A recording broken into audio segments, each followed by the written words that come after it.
say what? Negro. Or Negro is supposed to be. That's good. That's good. What about you? What do you think?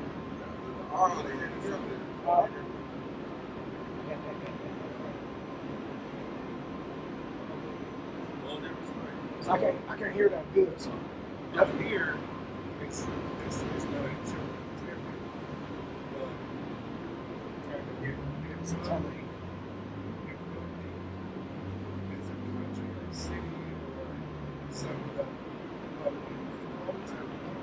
Hey, you just said something very powerful that we're gonna address. We're gonna bring it back full circle to that. I'm glad you said that. Keep that in mind. So you said the word Negro means black, right? The word nigger means black too. So when you deal with the word Negro, it comes from the word negro, which comes from the word nigger, which is the Latin origin of all of it. And that word means black. Let's get that in Acts chapter. Look at Acts 13 and verse 1. It says, now there were in the church that were in Antioch certain prophets and teachers, as Barnabas and Simeon, that were called Niger. They were called Niger. It's pronounced nigger. When you pull it up in the Latin, they'll tell you it's pronounced nigger. Right? But the white man, being ignorant and slack, y'all, he calls it nigger. Right? When I tell you about the map that has Fort Judah on it, where it has the kingdom of Judah on it, there's an area in Africa called the Negro area. The Negro area, or Negro land. It's called the Negro land map. You should Google it. It's called the Negro land map. Why in a continent full of black people is there a section called the black area? Right? What that brother just read about the prophets, it was called what?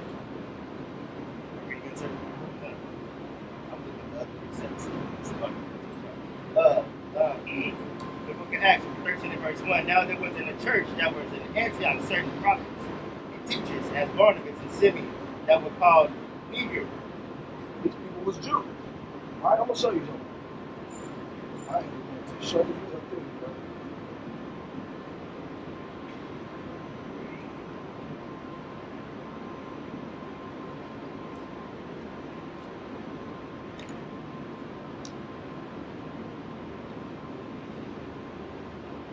I want y'all to come hear this. I want you to hear this. We're gonna let the scholars pronounce it so you know we're not making it up. Strong's G 3526. Thank you. What do you say? Thank you. There you go. So now you talked about Niger. They started calling this way later. They started calling it Niger way later. When you look at the Negro area, the Negro land map is called the Negro area. So basically, they took over this. We were already calling ourselves and put them on our minds to make us feel bad. Yeah, we was being called Negro, but guess who was calling us that? The Romans was calling us that. Who was by and large white people. So white people always been calling us nigger, ain't that something? We talking about prior to 70 AD.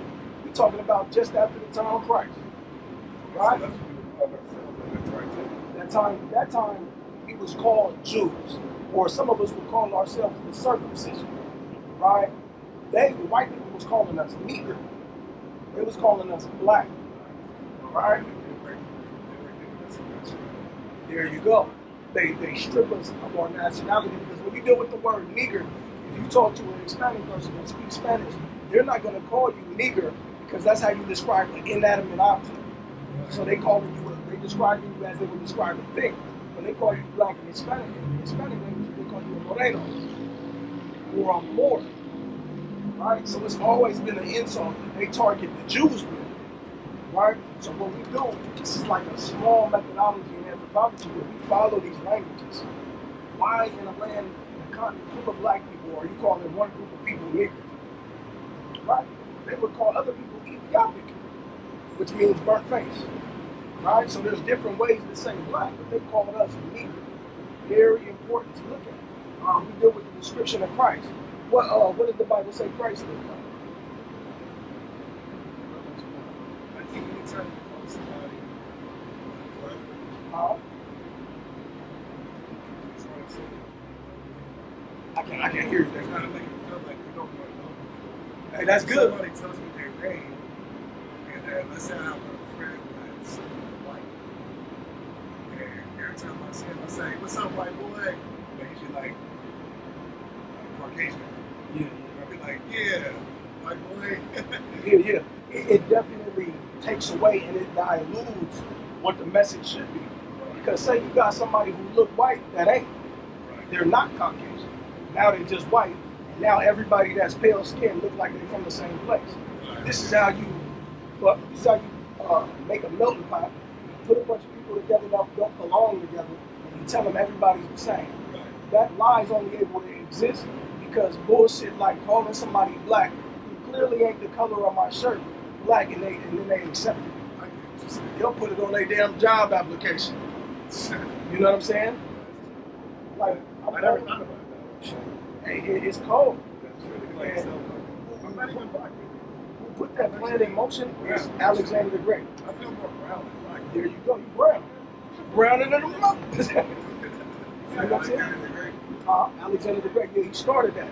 So his people, when he started to divide up the Levant region where we come from, his people got together and said, y'all can't worship God no more. You can't keep the Sabbath no more. And everybody got to call themselves after the same people. Everybody gonna be one people. Right? That's what we forced to believe now. I pledge allegiance to the flag of the United States of America. Now I'm an Afro-American. What the fuck? I'm a hairstyle American. You know what I'm saying? Here we I go. always felt, I guess, younger, I always felt like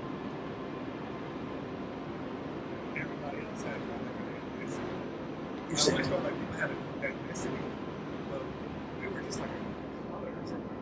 Jeremiah It's like, I can't remember that. watch that. You said something so profound, brother. There's nobody in my family. Even black people in my family are black. Yeah. You said everybody else seems to have an ethnicity, right? But we've been given a color all our lives, right? This is prophecy. 17 and 1 after it talks about our sin. It's the book of Jeremiah, 17 and verse 1.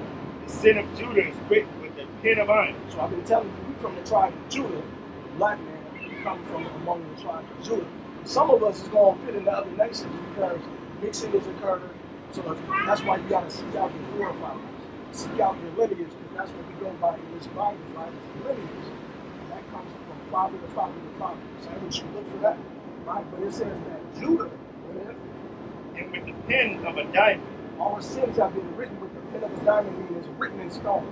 Ain't no wiping it away and forgetting about it. It is what it is. We have done it. It is graven upon the table of their heart and upon the horns of their altar. It's written on our consciences, on the horns of our altars, talking about the sacrifices we make to other gods. Let's get to the point. Verse 4. And thou, even thyself, Now even thyself, Judah, shall discontinue from thy heritage. shall discontinue from your what? Thy heritage. So, how do you discontinue from your heritage? You name one vital way. We don't know we Jews.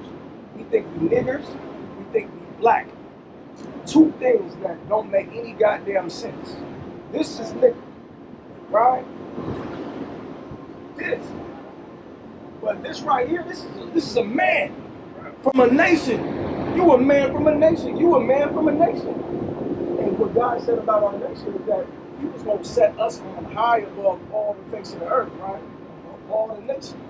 So when the white man came along, he sought to dehumanize you in your own mind, right? Break your self-esteem.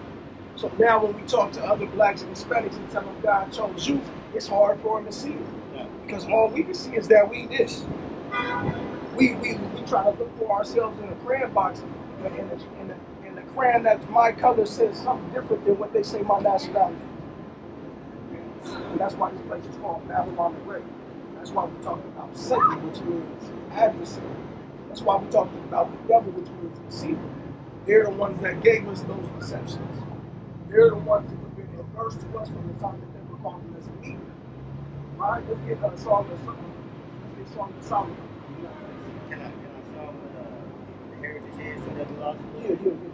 It's the book of Sirach, the 17th chapter, and the 11th verse says, besides this, he gave them knowledge in the law of life for inheritance. Knowledge and the law of life for inheritance. heritage. What they tell us in church about the law? They tell us there is no law. Ain't that amazing? So we'll discontinue from our heritage, and they have built up institutions where we go so they can remind us not to remember it. Right? That's kind of funny. That's kind of You said, huh? That's kind of funny. They got a law. Oh, Yeah, I got one. teaching for doctrine and commandments of men, right? Yeah. You like, can you show me that in the Bible? And the pastor like, look, you gotta pay me for that. I mean, you gotta lay the laws down. Laws of the land. What's crazy about it is they say the law's gonna be done away with, but the promises of God tell us that we're gonna go back to our land, right? Get Deuteronomy 30. Get Deuteronomy 30. It tells us like when we repent, we're gonna go back to our land again. When we got the commandments, they told us that these commandments are for you to live by in the land that you're gonna go to possess it. Because when you're a nation, you need a law, right? That's what our law was to us. Conduct for our government. You know what I'm saying? And this law was based on love your neighbor as yourself. So if somebody stole your things, you didn't just kill him, right? Despite what the church says. You didn't kill him. He was to pay back what he stole from you. And guess what the law says? If he can't pay back what he stole from you, you can give him a job where he can serve you for a certain amount of years until he can pay it back. How you doing, brother? It's good to see you again. So, Yeah, that picture back. huh? Yeah, my picture back. Nah. We need this. We need this, brother. I look like that. Yeah, you do. That's a point. That's right. Like that bronze, right? That's good. We got to start to see ourselves in our forefathers. We got to start to see our forefathers in us, right? They're going to start from the very top. Time. And it shall, look at Deuteronomy 30 verse 1.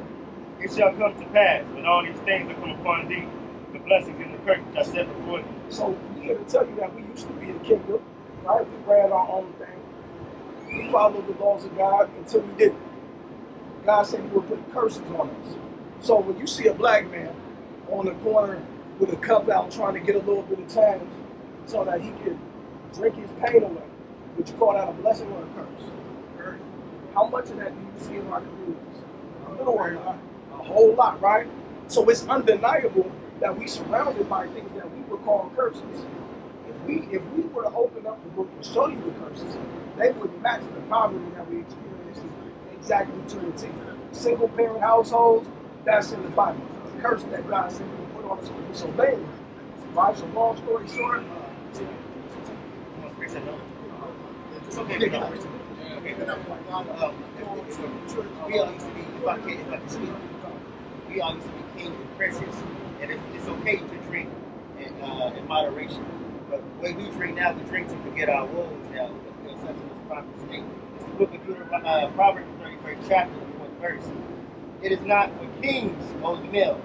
It is not for kings to drink wine, nor for princes to strong drink. Lest they drink and forget the law and pervert the judgment of any of the afflicted. lest they forget what? Lest they drink and forget the law and pervert the judgment of any of the afflicted. Brothers get to drinking to go to the club and forget the law. How do we know that?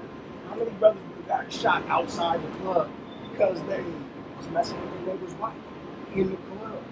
How many times a shootout can happen because a brother was hating his neighbor in his heart? Oh, you done bumped me, you done scuffed my shoe, now you gotta die, right? We drink to a point where we forget how to rule ourselves. So how the hell do we right to rule a nation? So God is teaching us that we gotta come back to our right minds to think sober, think like a king.